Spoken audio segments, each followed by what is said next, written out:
ఒక ఎమ్మెల్యే కొడుకు ఇంత పవర్ఫుల్లా? 2004 స్టేట్ వద్దు, ఆ టైంలో ఎమ్మెల్యే ఒక మర్డర్ చేశాడు. 2017లో కోర్టు అక్యూజ్డ్ గా డిక్లేర్ చేసి పనిష్మెంట్ కూడా ఇచ్చింది. ఆ తర్వాత తన వైఫ్ ని ఎమ్మెల్యేగా నిలబెట్టాడు. ఇప్పుడు ఎమ్మెల్యే గారి కొడుకు సీన్ లోకి వచ్చాడు. తర్వాత ఏమైంది?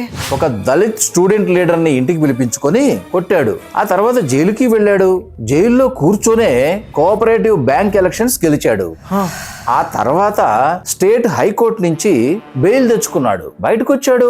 రోడ్డు పక్కనే పళ్ళమ్ముకునే ఒక శ్రామికుడు అతని కొడుకు ఎవరైతే ఐఏఎస్ కు ప్రిపేర్ అవుతున్నాడో ఈ ఎమ్మెల్యే కొడుకు ఇంటి ముందు నుంచి ఈ తండ్రి కొడుకులు వెళ్లారు. ఈ తండ్రి కొడుకులు వెళుతూ ఉంటే ఆపి తిట్టడం కొట్టడం చేశాడు. ఆ ఐఏఎస్ కు ప్రిపేర్ అవుతున్న అబ్బాయి పేరు రాజ్కుమార్ జాట్. అతను తన తప్పు లేకుండా మా మీద ఎందుకు చేయి లేపారు అన్న ఈ ఒక్క క్వశ్చన్ అడగడానికి తిరిగి ఆ ఎమ్మెల్యే కొడుకు ఇంటికి వెళ్ళాడు. మరుసటి రోజు ఆ అబ్బాయి బాడీ రోడ్డు పక్కనే ఉన్న ఓపెన్ డ్రైనేజీలో దొరికింది. పోలీసులు ఏం చెప్పారు? యాక్సిడెంట్ అయిందని చెప్పారు. ఆ ఎమ్మెల్యే కొడుకు దీనికి 0.01% కూడా సంబంధం లేదని ప్రెస్ నోట్ కూడా ఇచ్చారు. Case closed. ఆ ఎమ్మెల్యే ఎవరు? ఆ ఎమ్మెల్యే కొడుకు ఎవరు? ఇంతకీ ఇదంతా జరిగింది ఏ స్టేట్ లో? ఈ ఇన్సిడెంట్ విన్నారు కదా. మీకు పొలిటీషియన్స్ మీద ఉన్న హానెస్ట్ ఒపీనియన్ ని కామెంట్స్ లో రాయండి.